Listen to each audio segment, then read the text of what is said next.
Hello everyone, आप सबका हमारे यूट्यूब चैनल पर स्वागत है। इस वीडियो में हम देखेंगे सर्कल यानी वृत्त से रिलेटेड सभी इंपॉर्टेंट थ्योरम्स, उसका हम क्विक रिवीजन करेंगे। आइए शुरू करते हैं। पहली थ्योरम हम देखते हैं। अगर हमें दिया हुआ है कि ए बी कोई एक कॉर्ड है या जीवा है, तो ये जो ए बी है, ए बी कॉर्ड, इसके सर्कमफेरेंस पे सेम साइड पे जो एंगल बनाती है वो सारे इक्वल होते हैं। यानी कि अगर ये एंगल आपका x डिग्री है तो ये भी क्या हो जाएगा, x डिग्री हो जाएगा। या यहां से कोई आप ऐसे और बनाना चाहें तो वो भी क्या हो जाएगा, वो भी आपका x डिग्री ही बनेगा। सेम कॉर्ड से सेम साइड पे बने हुए सारे एंगल्स इक्वल होते हैं। पहली थ्योरम हो गई। दूसरी थ्योरम की तरफ जाते हैं।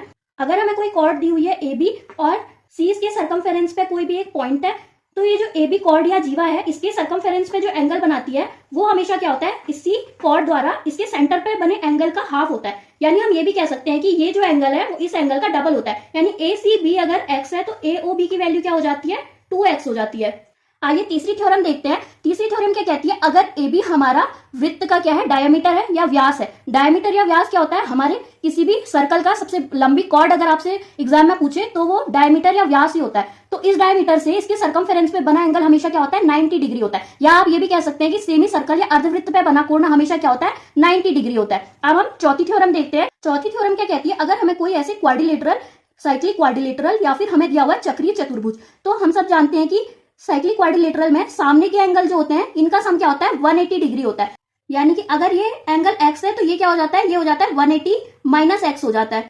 और साथ ही ये जो एंगल CDA है वो किसके इक्वल हो जाता है, CBE के। यानी कि ये एंगल भी जो हमारा पूरा बनेगा ये भी x हो जाएगा। तो हम इस थ्योरम में क्या कह सकते हैं कि सामने के एंगल जो है इनका सम 180 होगा और यहाँ पर बना एंगल और ये बने हुए एंगल दोनों इक्वल होंगे। अगली थ्योरम देखते हैं। अगर हमें दिया हुआ है कि CQ एक स्पर्श रेखा या टेंजेंट है और ये हमें कोई यहाँ पर ट्राइंगल दिया हुआ है, तो क्या होता है, ये जो बना हुआ एंगल होता है ABC, यानी ये एंगल जो होता है वो किसके इक्वल हो जाता है, ACQ के इक्वल हो जाता है। इसे हम कहते हैं ऑल्टरनेट सेगमेंट थ्योरम। या फिर आप ऐसे भी बोल सकते हैं कि यहाँ पर जो बना हुआ कोण होगा या एंगल होगा वो इस कोण के इक्वल होगा। अगर ये y है तो ये भी क्या हो जाएगा, y। अगली थ्योरम देखते हैं। अगली थ्योरम कहती है कि अगर हमें कोई सेकेंड दी हुई है, ये P पर इंटरसेक्ट करती हैं, यानी कि सर्कल के बाहर किसी पॉइंट P पर इंटरसेक्ट करती हैं, तो क्या होता है, तो हो जाता है PA, यानी ये पूरा PA इंटू ये आधा PB इक्वल टू किसके हो जाता है, ये पूरा PD इंटू इतना आधा PC।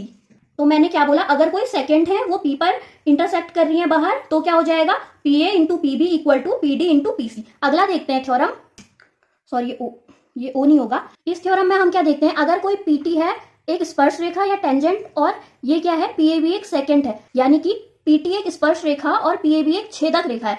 सेकेंड को बोलते हैं छेदक रेखा। तो क्या हो जाता है, PT का स्क्वायर किसके इक्वल हो जाता है, PT स्क्वायर इक्वल टू हो जाता है PA इंटू PB। यानी अगर ये है सेकेंड और ये क्या है, टेंजेंट, यानी स्पर्श रेखा और छेदक रेखा है, तो PT का स्क्वायर किसके इक्वल हो जाएगा, PA इंटू ये पूरा PB। अगली थ्योरम देखते हैं।